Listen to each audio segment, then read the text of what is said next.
سورة التكوير مكية. بسم الله الرحمن الرحيم. إذا الشمس كورت وإذا النجوم انكدرت وإذا الجبال سيرت وإذا العشار عطلت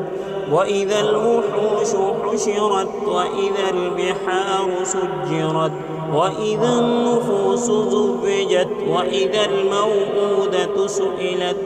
بأي ذنب قتلت وإذا الصحف نشرت وإذا السماء كشطت وإذا الجحيم سعرت وإذا الجنة أزلفت علمت نفس ما أحذرت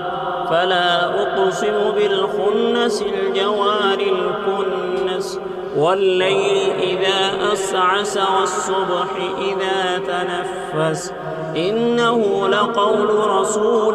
كريم ذي قوة عند ذي العرش مكين مطاع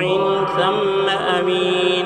وما صاحبكم بمجنون ولقد رآه بالأفق المبين وما هو على الغيب بضنين وما هو بقول شيطان رجيم فأين تذهبون إن هو إلا ذكر للعالمين لمن شاء منكم أن يستقيم وما تشاءون إلا أن يشاء الله رب العالمين. صدق الله